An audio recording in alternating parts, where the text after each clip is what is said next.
Hello and welcome back to this series of lectures in metric space. In today's video, we are going to talk about metric subspace, bounded set and bounded metric.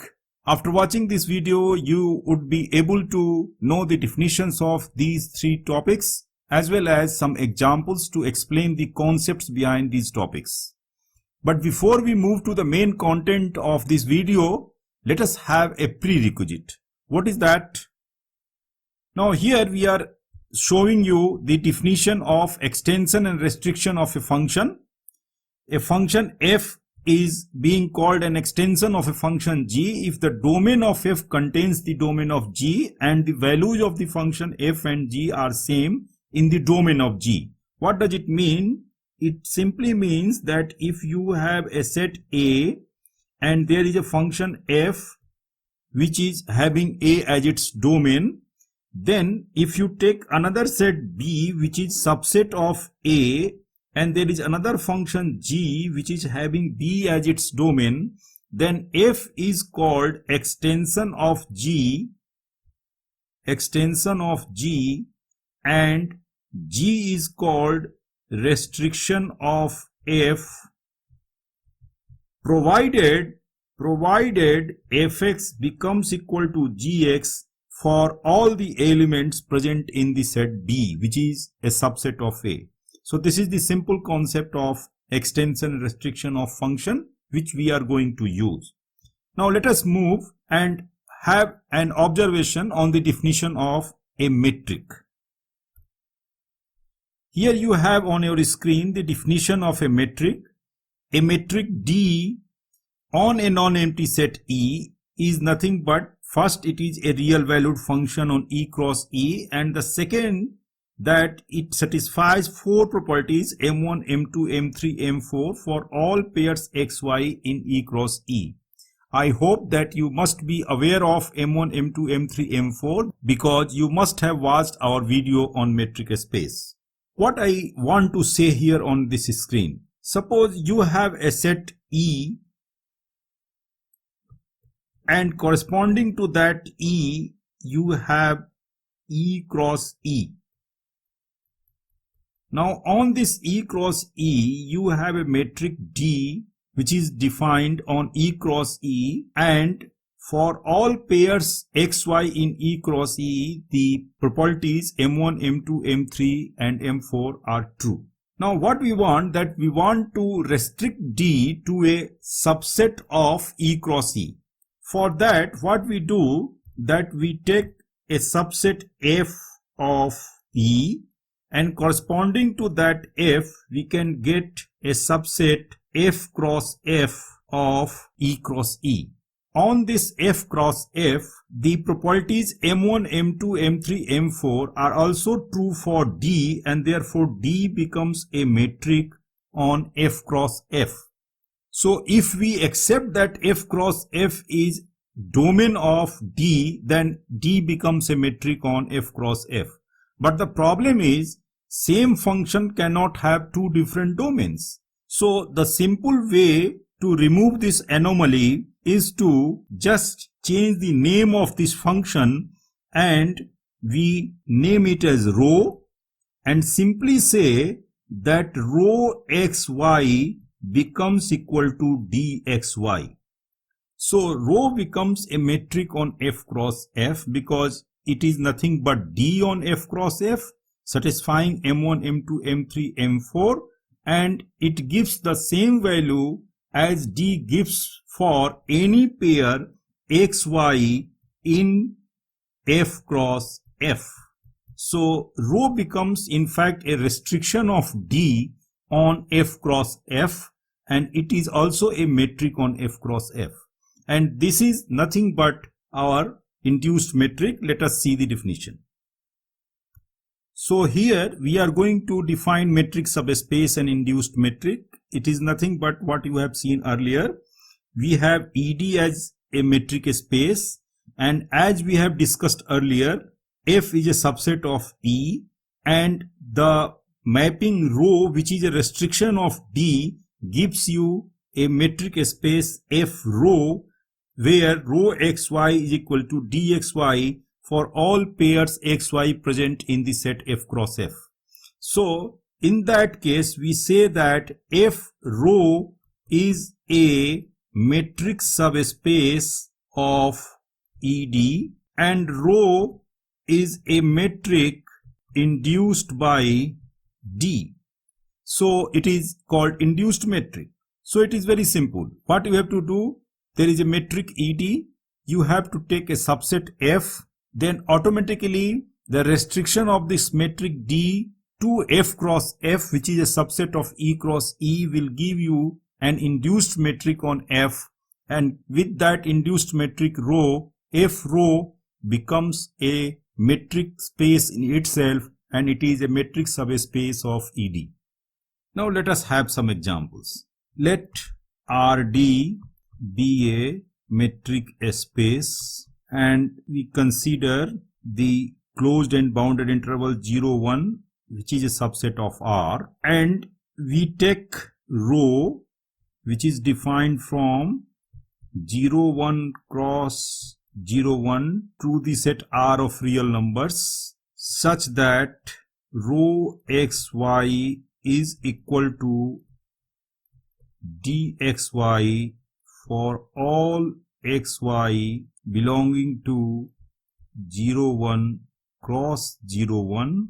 Then 0, 1 rho is a metric subspace of RD and rho is a metric induced by D. So this is a very simple example. Likewise, you can take the set of natural number or any subset of R and you get a metric subspace of R. Now we move to know the definition of bounded set in metric space. The definition of bounded set is on your screen, which is very simple, and it says that subset A in a metric space ED is bounded if either it is empty or any one of the following conditions holds. Means a set is bounded either it is empty, or if it is not empty, then any of these three conditions must hold.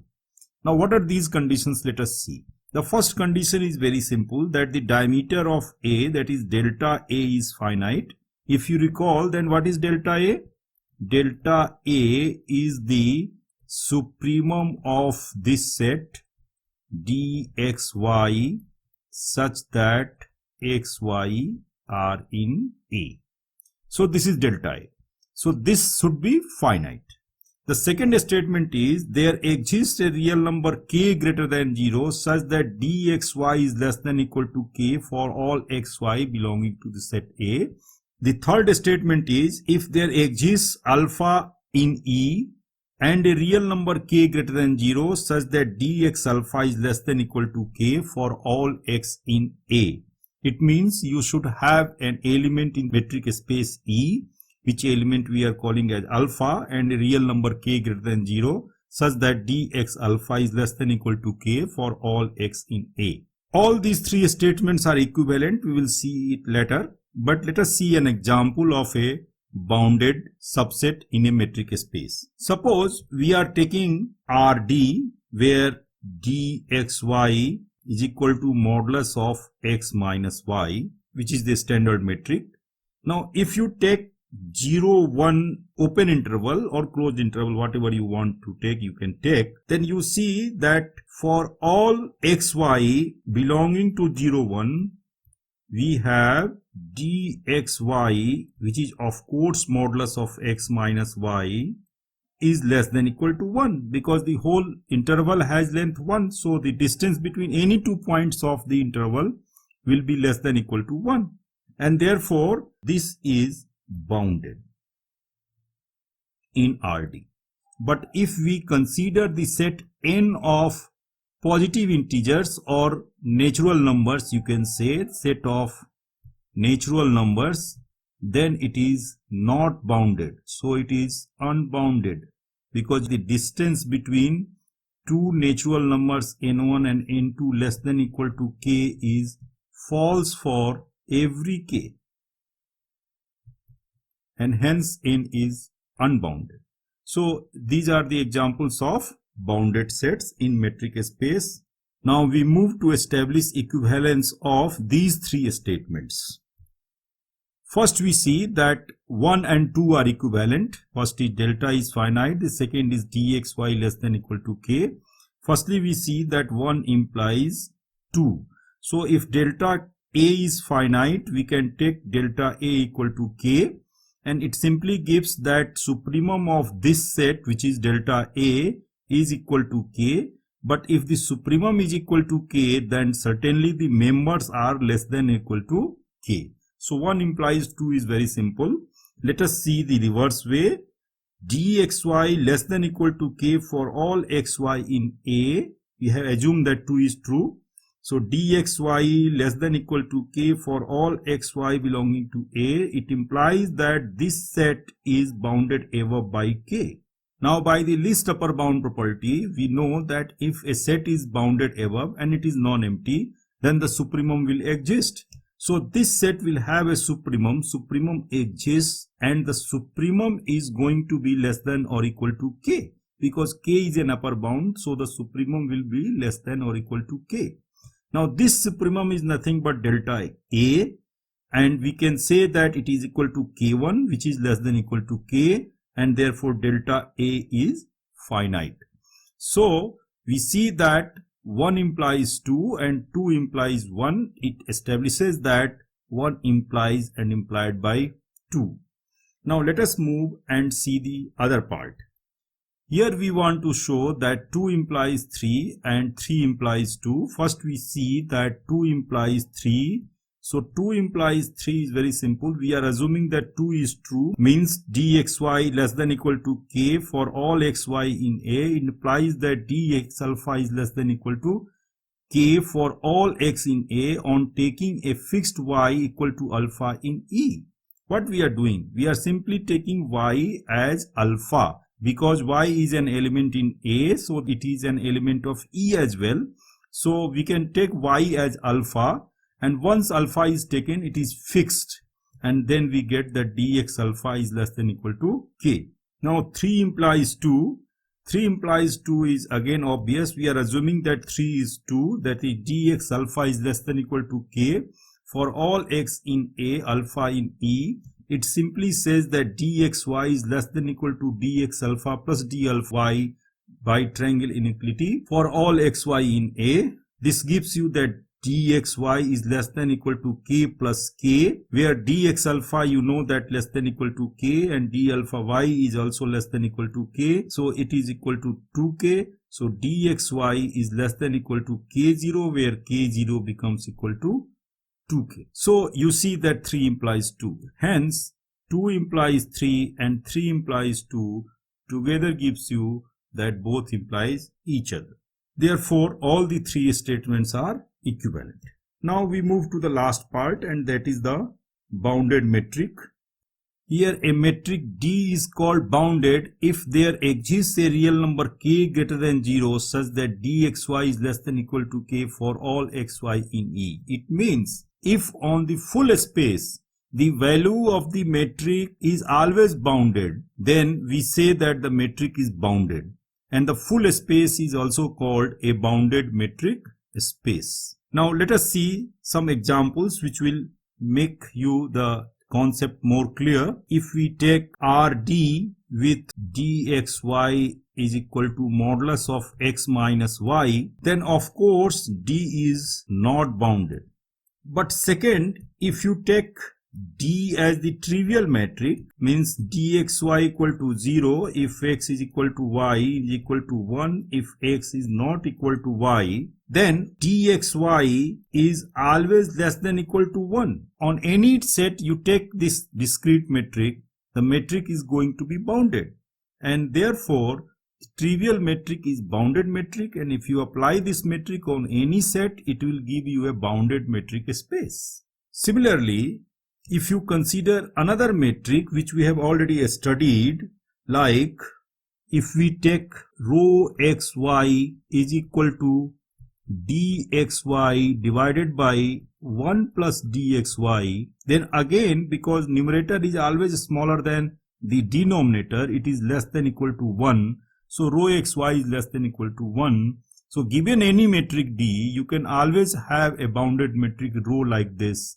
Similarly, if you define rho xy is equal to minimum of 1 dxy, then it is again an example of a bounded metric.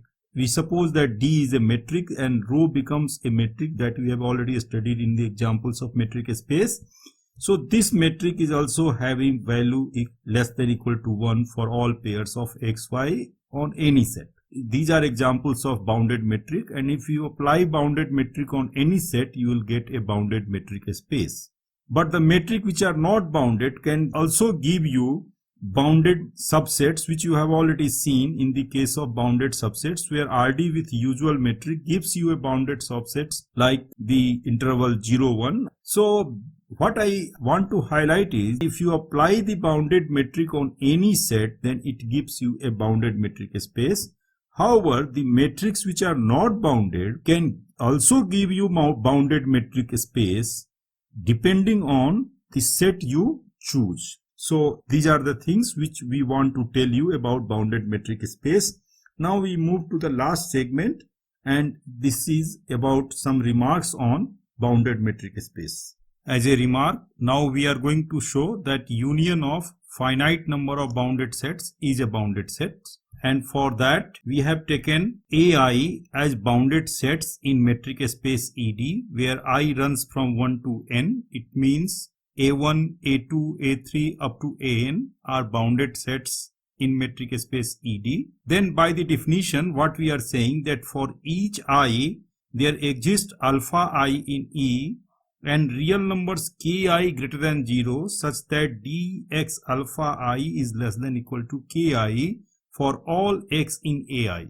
It simply means that since A1 is bounded that we have taken, so by the definition there will be some alpha 1 in E and k1 greater than 0 such that dx alpha 1 will be less than equal to k1. Similarly, if A2 we take, then there will be some alpha 2 in E and some k2 real number greater than 0 such that dx alpha 2 is less than equal to k2 for all x belonging to A2. Similarly, we can get this inequality for AN, and we are summarizing all these things with this inequality. So dx alpha I is less than equal to ki for all x in AI. Now we have to show that the union is bounded. So we take the union, A is union AI,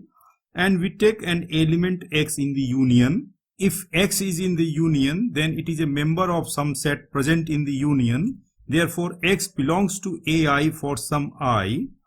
Now we check for dx alpha 1. dx alpha 1 is less than equal to dx alpha I plus d alpha I alpha 1 due to triangle inequality. Now this dx alpha I is less than equal to ki because we suppose that x belongs to AI for some fixed I, say x belongs to A3. If it belongs to A3, then ki stands for k3. If it belongs to A5, then ki stands for k5, like that. So we have in general written ki if x belongs to AI plus d alpha I alpha 1. Similarly, if x belongs to A3, then alpha I is alpha 3. If x belongs to A5, then alpha I is alpha 5, like that. So in general, we have written alpha I. Now what we do that up to this stage, it is true for a particular I. It means if x belongs to a particular AI. But now we have to generalize the thing. So what we do that we take the maximum of all these ki. It means if x belongs to A3 or x belongs to A5 or x belongs to A7, whatever, we take the maximum. So this inequality will become true if we take the maximum of ki's over all the range of I, that is from 1 to n. The maximum is taken not only on ki but also on d of alpha I alpha 1. this maximum will be of course a real number. Let us suppose that real number is k, and hence we establish that dx alpha 1 is less than equal to k for all x in A, because x which we have chosen in A is an arbitrary choice. So this is true for all x in A, and this alpha 1 is a member of E, and therefore by the definition of a bounded set it becomes that A is a bounded set. So we have shown that union of finite number of bounded sets is a bounded set.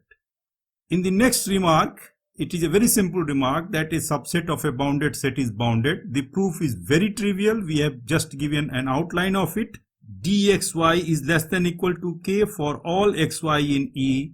It implies that dxy is less than equal to k for all xy in A, where A is a subset of E.